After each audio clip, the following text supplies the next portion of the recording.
হযরত বেলাল রাদিয়াল্লাহু তাআলা আনহু বাবা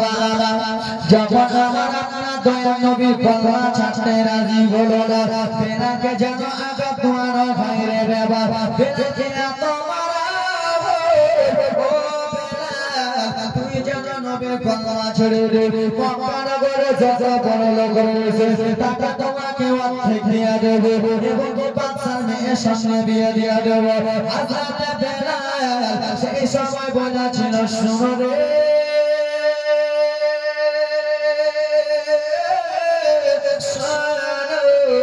একটা এমার্জেন্সি রোগীকে যখন হসপিটাল নেওয়া যায় হয় রে বাবা আবার হসপিটাল নিয়েছে যখন ফটাফট 3-4টা সুই করে দেয়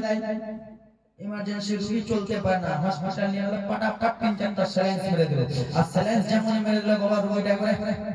হাঁটি করতে ব্যায়াম করতে না হযরত বেলাল আমার বাবা আমার বলেছিল ও শোনো শোনো ও শোনো রে ওরে আমার নবী মুস্তাফার কলমা আমার রগে ঢুকে গেছে আমার নবী মুস্তাফার মহব্বত আমার পাশে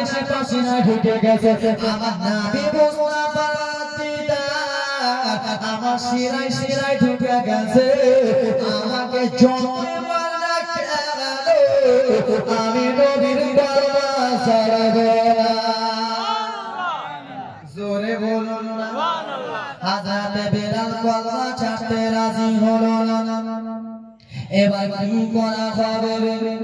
ওরে বেলাল এত রকম করে বুঝালাম তুই নবীর কলমা ছাড়তে রাজি হলি না তাহলে তো পিঠে থেকেও দেখে মায়া হলো না বলে না না আমি নবীর কলমা ছাড়বো না ও আমার বাবা না রে যেমন সকাল হয়ে গেছে রে বাবা হযরত বেলালকে বলে কলমা ছাড় একদিন নয় 2 দিন নয় রে বাবা হযরত বেলালকে যেন কত কষ্ট কত দিন দোয়া হয়েছে সকালে নবীর প্রিয় সাহাবী বেলাল ঘুমিয়ে আছে ঘুমাইয়া যেন নিজের বাড়ি থেকে হাঁড়িতে পানি গরম করে নিয়ে চলে এলো আচ্ছা বাবা তোমরা বলো গরম যদি দহা পানি গরম গরম ওই পানি যদি তোমার শরীরে এক ফোঁটা যদি ছিটে যায় তোমার শরীরে ফোঁসা পড়বে কি পড়বে না পড়বে এত পানি গরম আজকাল আমরা পানি গরম করে পোল্ট্রি ওইখানে ডুবিয়ে দিই আর পোল্ট্রি যখন ডুবিয়ে দিই পোল্ট্রির রঙগুলো বাবারে নরম হয়ে যায় ওরকম গরম গরম পানি জানো রে বাবা হাঁড়িতে পুরে মাইয়া বদমাশ যেন নিয়ে এলো নিয়ে এসে বলে বেলাল তুই নবীর কলমা ছেড়ে দে রে বেলাল না হলে এই গরম পানি গুলো তোকে চালানো হবে রে বেলাল ও বেলাল ছাড় হযরত বেলাল যেন নবীর কলমা ছাড়তে রাজি হলো না আর যেমন নবীর কলমা ছাড়তে রাজি হয় নাই রে বাবা হযরত বেলালকে গরম গরম পানি যেন চালানো হলো রে এত গরম পানি যেমনই বাবা আমার শরীরে চালাই রে হযরত বেলালের শরীরগুলো কেঁপে যায় থর থর করে যেন কেঁপে যায় রে বাবা হযরত বেলাল বলে উমাইয়া রে আমি যেন আর যেন জ্বালা সইতে পারি না আমি আর কষ্ট সহ্য করতে পারি না আমাকে আর কত কষ্ট দিবি রে উমাইয়া উমাইয়া বদমাইশ পিছন দিকে চালাই সামনে দিকে যেমনই পানি চালাই রে বাবা গরম গরম পানির আঘাতে হযরত বেলালের শরীরগুলোতে যেন ফোঁসা ফোঁসা উঠে গেল ফোঁসা ফোঁসা যেমনই উঠেছে হযরত বেলাল হাত মোবারক দেয় রে বাবা সেই ফোঁসাগুলো যেন গলে যায়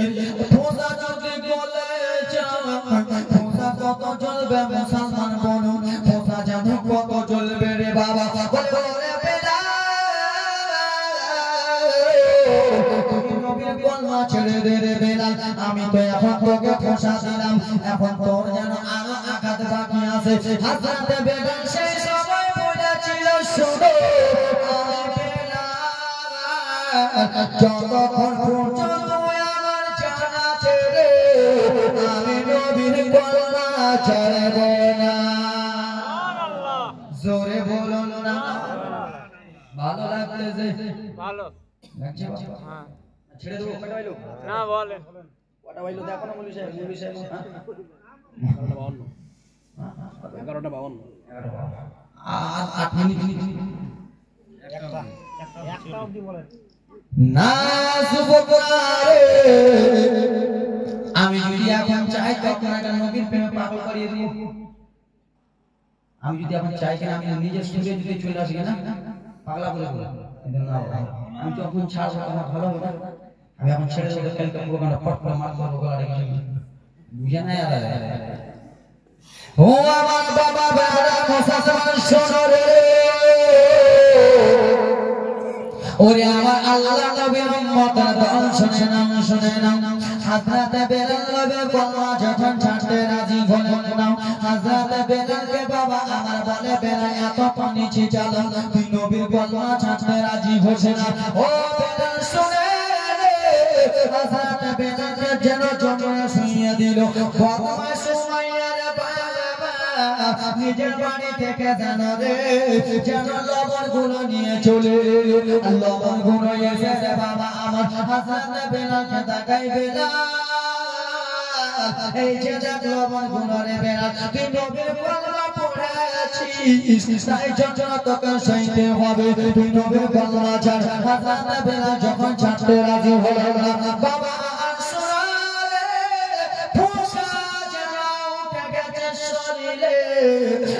সেই শরীর মুবারকে যেন লবণ গুলো চালিয়ে যেন বুকে মেরে দিয়েছে যেমন বুকে মেরেছে হযরত বেলাল যেন কেঁপে উঠে গেল রে বাবা যেন লবণের আঘাতে পোশাক আলা জ্বলতেছে পিছন দিকে পড়ে হযরত বেলাল যেন করে কাঁদেন হযরত বেলাল শুধু আল্লাহ বিন বলে কাঁদেন ওগো দয়ার নবীজি আপনার আগে কলমা পড়েছি বলি আমি আমাকে কষ্ট দেয় রাসূলুল্লাহ আমি আপনার সঙ্গে কখন দেখা করব নবী গো আমি আপনার কখন যেন দিদার পাবো ইয়া রাসূলুল্লাহ হযরত বেলাল পুরো শরীরে লবণ মারা হলো বেলালকে বলে বেলাল তোর শরীরের দিকে একবার দেখলে বেলাল তোর শরীরের দিকে দেখলে আমাদের চোখের পানি থাকে না তোর শরীরের দিকে দেখলে আমাদের যেন নিজেই মায়া হয়ে যায় বেলাল তুই এত কষ্ট করিস না নবীর কলমা ছেড়ে দে হযরত বেলাল বলে নবীর কলমা ছাড়বো না যেমনই বলেছে ছাড়বো না উমাইয়া বদমাশ আবার যেন পুরো লঙ্কা নিয়ে এলো রে বাবা লঙ্কা নিয়ে এসে বলে বেলাল এই দেখ লঙ্কা গুলো রে বেলাল এই লঙ্কা গুলো তোর শরীরে চালানো হবে বাবা গুলো লঙ্কা গুলো হযরত বেলাল শরীরে যেমনই চালিয়েছে আচ্ছা বাবা রে যেই শরীরে পানি চালিয়ে পোষা ফেলে দিয়েছে সেই শরীরে যেন আবার লবণ চালালো আবার সেই শরীরে যেন কোনো লঙ্কা চালিয়েছে হযরত বেলাল কেটে যায় মায়েরা কেঁপে যায় কাঁপতে বলে মাইয়া আমাকে কষ্ট দিস রে আমি যেন আর নবীর কলমা ছাড় আমি আর নবীর কলমা কোনোদিন ছাড়বো না আমাকে এত কষ্ট দিস না রে উমাইয়া দিস না আচ্ছা বাবা রে হযরত বেলাল নবীর কলমা ছাড়তে রাজি হলো না সেই বেলালকে তারপর দিন সকালে হযরত বেলালকে যেন ময়দানে নিয়ে যাওয়া হলো ময়দানে নিয়ে এসে বলল বেলাল তোকে এতগুলো কষ্ট দিলাম রে বেলাল তুই নবীর কলমা ছাড়তে রাজি হলি না এবার তোকে লাস্টবারের মতো বলি তুই নবীর কলমা ছেড়ে দে ও আমার মা বোনেরা শুনে যাও রাতে বেলা ও আমার বাবারা রে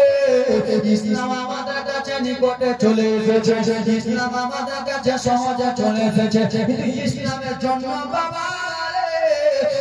কত সাহাবায়ে নিজের জানখানা দিয়ে দিল কত মহিলারা নিজের জানখানা দিয়ে দিয়েছে ইসলামের জন্য জানা হযরত সুমাইয়া রাদিয়াল্লাহু তাআলা আনহা জান দিয়ে দিয়েছে তার সকালে হযরত বেলালকে মাঠে নিয়ে কলমা ছাড়াতে পারল না হযরত বেলালের শরীরে তো এমনি বাবা ঘা হয়ে আছে এমনি তো পোষা যেন হয়ে আছে শরীর থেকে বাক্সগুলো যেন বসে বসে খুঁজে খুঁজে যেন পড়ে যাই বাবা সেই বেলালকে যেন বাবা আমার দুইটা হাত বাঁধলো দুইটা হাতে রশি দিয়ে বেঁধে ঘোড়াকে সামনে করলো ঘোড়াকে সামনে করে ঘোড়ার লেজে সেটা বেঁধে ঘোড়াকে মারলো সারে ঘোড়া ঘোড়া যেন পাগলের মতো ছুটতেছে রে বাবা হযরত বেলালকে যেন পিছু দিক দিয়ে মরুভূমিতে যেন নিয়ে চলে যাই মরুভূমি রাস্তা রাস্তা নিয়ে চলে যাই রে বাবা হযরত বেলালের শরীরে ছোট ছোট ছোট ছোট পাথরগুলো ঢুকে যাই রে গায়ে যদি একটা পাথর ঢুকে যায় কত যন্ত্রণা করবে সারাদিন নবীর সাহাবা বেলালকে যেন সারাদিন মান ঘুরানো হলো হযরত বেলালের শরীর মোবারকে গিটি ঢুকে গেল সন্ধ্যাবেলা মাইয়া বলে বেলাল দাঁড় হয়ে যাবে রে হযরত বেলালকে দাঁড় করানো হলো যেমন বেলাল দাঁড় হয়েছে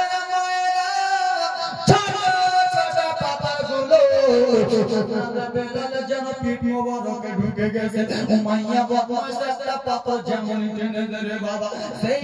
শরীর থেকে করে যেন রক্ত পড়ে নবীর সাহাবী বেলাল দেখে দেখে যেন নিজের রক্ত দেখে কান্দে আর একটাই কথা বলে ও দয়ার নবী ও মায়ের নবীজি আমাকে যতই কষ্ট দিক না কেন আমি নবীর কলমা ছাড়বো না নবী আমার জীবন নবী আমার মরণ নবী আমার সবার জন্য কবি কত সুন্দর করে বলেছে আল্লাহর নবী নূরের নবী গো আপনি মোদের জীবনের জীবন সবাই বলো আল্লাহর নবী নূরের নবী গো আপনি নবী আমার জীবনের জীবন আপনি নবী আমার জীবন সাথে অন্ধকার কবরের বাতে আপনি নবী আমার নির্দনিয়ার ধন সবাই বলুন দয়ার নবী মায়ার নবী গো আপনি নবী আমার জীবনের জীবন হযরত বেলাল কেঁদে কেঁদে বলেছেন নবী আমার জীবন নবী আমার আপন নবী আমার জানো নিজের চেয়েও আপন হযরত বেলালের দুই চোখের পানি ঝরঝর ঝরঝর করে ভেসে যায় হযরত বেলালকে ছোটাবার মতো কেউ হয় না হযরত বেলালের জীবন কাহিনী শুনলে বাবা চোখ দিয়ে পানি থামতে পারবে না নবীর প্রিয় সাহাবী হযরত বেলাল একদিন মাঠে হযরত বেলালকে তার করিয়ে দিয়েছে মাথাটাকে যেন সূর্যের দিকে চোখটাকে সূর্যের দিকে দুইটা পাকে বেঁধে দিয়েছে হাতকে বেঁধে দিয়েছে বেলাল তুই নবীর কলমা ছাড়বি না বেলাল এ বেলাল তুই নবীর কলমা ছাড়বি না বেলাল ঠিক আছে বেলাল তাহলে কি এত কষ্ট কর হযরত বেলাল মাঠে যেন বাধা রয়েছে শুধু হযরত বেলাল হযরত বেলাল হযরত বেলাল দুই চোখের পানি ঝরঝর ঝরঝর করে যেন পড়ে যায় হযরত বেলাল যেন মরুভূমি দেখতে দেখতে যেন বলে আল্লাহর নবীজি আমি আপনার জন্য যেন কত কষ্ট সহ্য করছি নবী কিন্তু মাইয়া আমাকে এত কষ্ট দেয় হযরত বেলাল যেন নিজের চোখের পানি থামাতে পারে না এই জন্য নিজের চোখের পানি থামতে পারে না রে বাবা কেন হযরত বেলালের শরীরে এখনো লঙ্কা লাগানো আছে হযরত বেলালের শরীরে যেন এখনো লবণ লাগানো আছে হযরত বেলালের শরীরটা যেন ভেবে যায় আজ যেন রোদে হযরত বেলালকে দাঁড় করিয়ে দিয়েছে হযরত বেলাল যেন কান্দে রে চোখের পানি যেন পড়ে যায় বাবা রে নবীর একজন প্রিয় সাহাবী হযরতে আবু বকর সিদ্দিক রাস্তা দিয়ে যেন চলে আসে রে বাবা কে যেন এত মধুর সুরে যেন কান্না করে কে যেন আমার দয়ার নবী মুস্তাফার যেন নাম কাঁদালে যা আমিন আলামিন যেন কে বলে হযরতে আবু বকর এসে দেখে বাবা একজন কালো সাহাবী কালো লোক যেন রোদে যেন বাঁধা রয়েছে রে বাবা রোদে যেন দাঁড় করা রয়েছে সেই কালো লোকটার মুখ থেকে যেন আল আমিন শব্দ বার হয় হযরতে আবু বকর সিদ্দিক যে যেমনই মুখটা দিকে দেখে রে বাবা সেই কথা মনে পড়ে গেছে এটা তো নবীর কাছে কলমা পড়েছিল আমার নবী বলেছিল বেলাল আমি তোমাকে কলমা পড়ালাম কলমার প্রচারটা এখন করে দিও না ও বেলাল তোমার শরীরের দিকে আমি দেখেছি বেলাল তোমার শরীরের দিকে দেখলে বেলাল আমি যেন নিজের চোখের পানি ধরতে পারি না বেলাল কে অবস্থা তোমার কে করেছে কে অবস্থা তোমাকে কে করেছে বেলাল তোমার শরীর থেকে যেন মাংসগুলো এমনি এমনি খসে পড়ে যাচ্ছে হযরতে বেলাল কেঁদে বলেছিল আবু বকর শোনো গো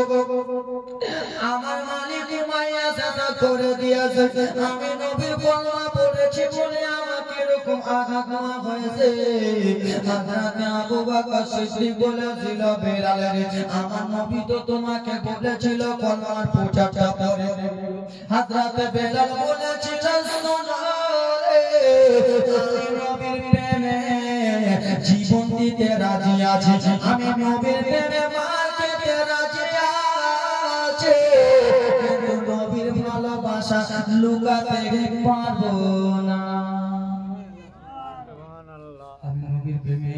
জান দিতে রাজি আছি নবীর প্রেমে আমি সবকিছু দিতে রাজি আছি আমি নবীর প্রেমকে লুকাতে পারবো না এই ব্রাদার মুসলমান বাবাজি বন্ধুগণ আমার হযরতে বেলাল এত কান্না করে আবু বকর সিদ্দিক দৌড়াতে নবী মুস্তাফার কাছে গেলেন যে বলে ইয়া রাসূলুল্লাহ নবী গো আপনার প্রিয় সাহাবী বেলালকে এই বেলালকে আপনি কলমা পড়িয়েছিলেন সেই বেলালকে যেন এত মাইয়া কষ্ট দেয় বলে যাও যাও খরিদ করে নিয়ে চলে এসো হযরতে বেলালকে খরিদ করা আনা হলো বাবা কিনে নিয়ে আসা হলো কিনে নিয়ে আসার পরে বাবা রে আমার কিছুদিন পরে আমার আপনার দয়ার নবী বলে বেলাল তুমি এত কালো বেলাল সাহাবী শোনো শোনো গো আমি দয়ার নবী বলতেছি বেলাল আজ থেকে তুমি আমার মসজিদের মুয়াজ্জিন হয়ে যাও জোরে বলো সুবহানাল্লাহ জীবনটা বড় ছিল হাসান না হযরতে বেলাল নবীর মুয়াজ্জিন হয়ে গেল হযরতে বেলালের আযান যদি শুনতেন দিওয়ানা হয়ে যেতেন হযরতে বেলালের আযান শুনলে দিওয়ানা হয়ে যেতেন হযরতে বেলাল আযান দিতেন সামনে আমার রাসূলুল্লাহ থাকতেন পাশে সাহাবায়ে کرام থাকতেন নবী আমার ইমামতি করতেন সুবহানাল্লাহ আসে তো ভেসে হযরতে বেলালের মধুর আযান আসে তো ভেসে হযরতে বেলালের মধুর আযান সে আযানে ছিল এমন প্রেম মুগ্ধ রহমান দয়ার নবীর পিছে নামাজ পড়লে কেমন হতো জোরে বলুন আজকে আমরা ইমামের পিছনে নামাজ পড়ি না আমরা নবীর যুগে যদি জন্ম হতাম আর আমার নবীর পিছনে যদি আমরা নামাজ পড়তাম আমাদের জীবনটা ধন্য হয়ে যেত জোরে বলুন আসে তো ভেসে হযরতে বেলালের মধুর আযান সেই আযানে ছিল এমন প্রেম মুগ্ধ রহমান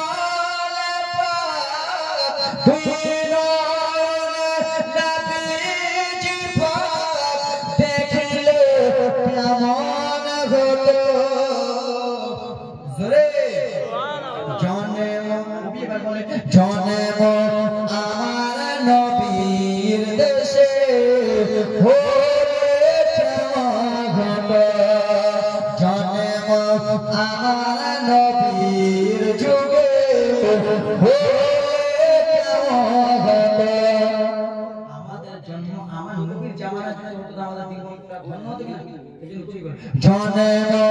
আমার নবীর দেশে হলে কেমন হতো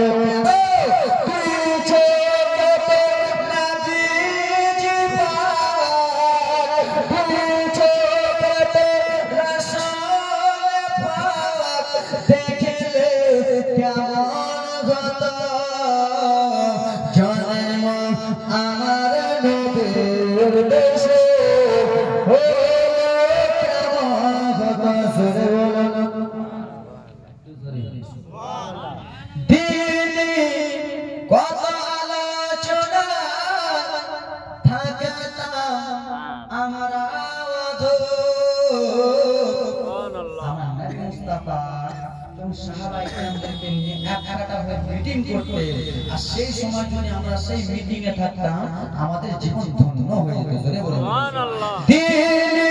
কত আলোচনা থাকতাম আমরা সামনে রাসূলের পাপতে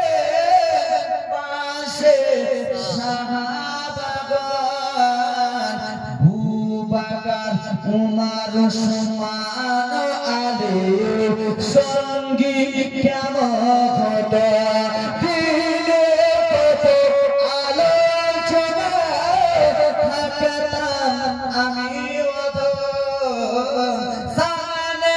নবীজি পাপতে পাশে সাহাবাগণ বুবাকার উমর উসমান আলী সঙ্গী কেমন হবে তুই ছোটতে রাসূল পাক তুই নয়নে রাসূল পাক দেখিলে কেমন হবে জন্ম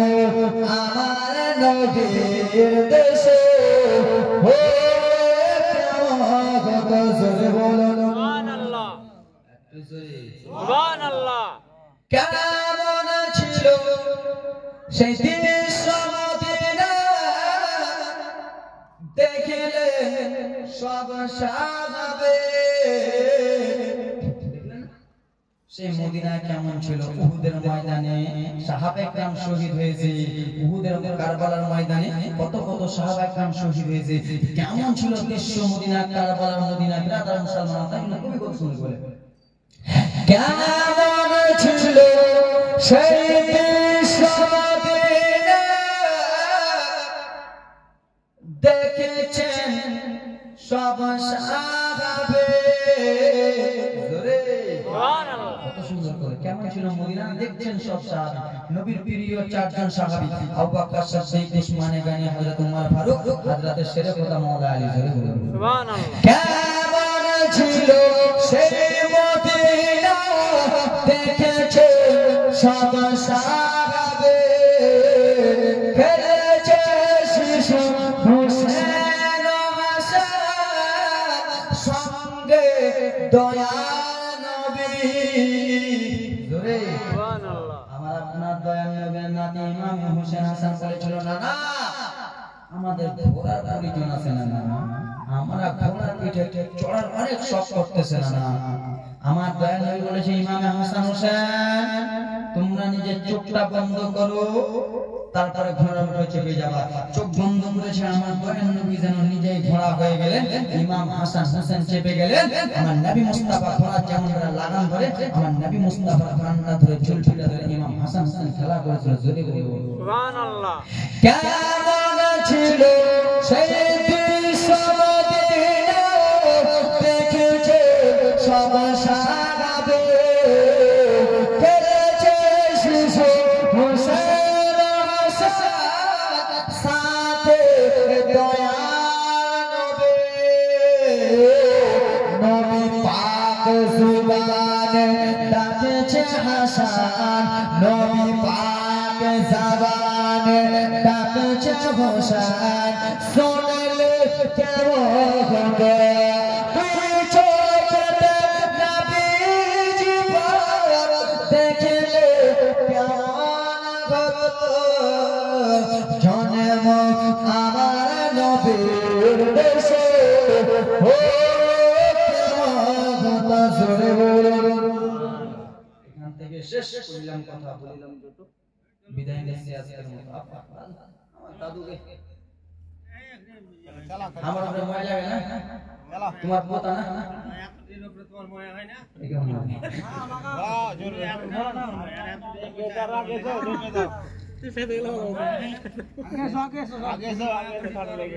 তুমি যদি সারা রাত কথাও নিন যাও না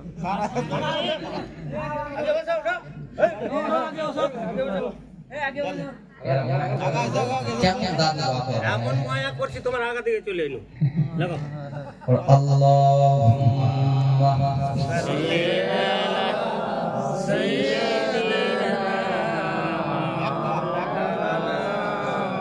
মুহাম্মদ ওয়া আলা আলি সাইয়্যিদিনা ওয়া আলা আলি সাইয়্যিদিনা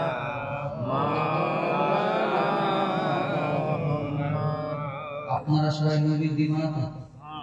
নবীর দিওয়ানা লাগে কে কে নবীর দিওয়ানা আছে হাতটা তুলুন তো নারে তাকবীর নারে তাকবীর নারে সালাত কামারপুর গ্রামবাসী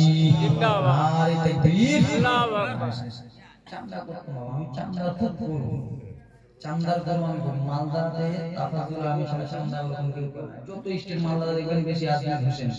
চান্দার করব কিন্তু এখানে কি চান্দা করবে দু তিনটা পিপড়া পোষা রাখ করবে না আমরা দু তিনটা পিপড়া তুমি একটা ডাইয়া হ্যাঁ তো যাক রাগ করার কিছু নাই তো যাক আপনারা একটা বিষয় চান্দা কার কাছে করব সবাই পকেট খালি খালি সারে জমিনে কামার তোরে নবীর জালসা দেখো না জোরে সুবহানাল্লাহ আপনার নবীর দিওয়ানা কিনা আমি আজকে দেখতে চাই কিছুটা লোকের মধ্যে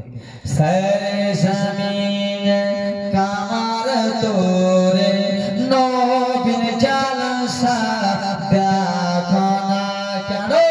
বসে আছে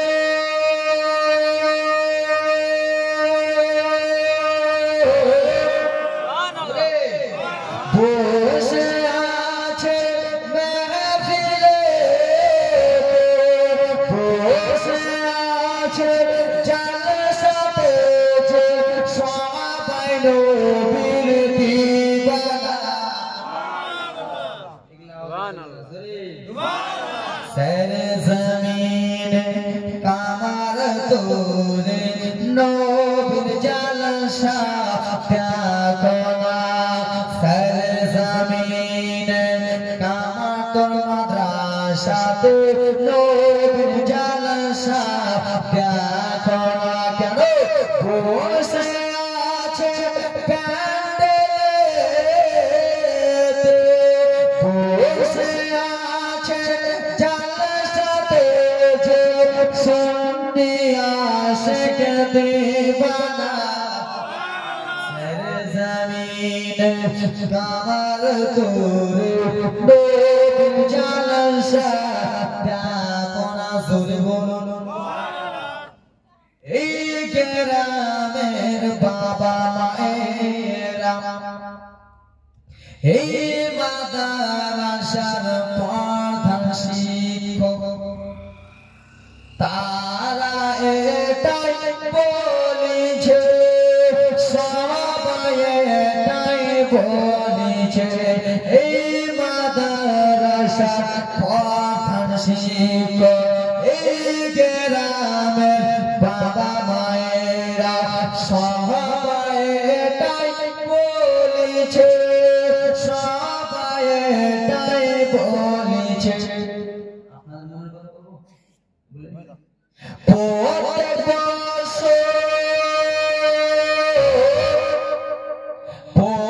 বছর করব জালসা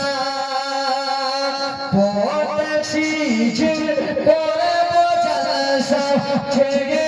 মোরা দেব না সারে জমিনে কামার তোরে নবীর জালসা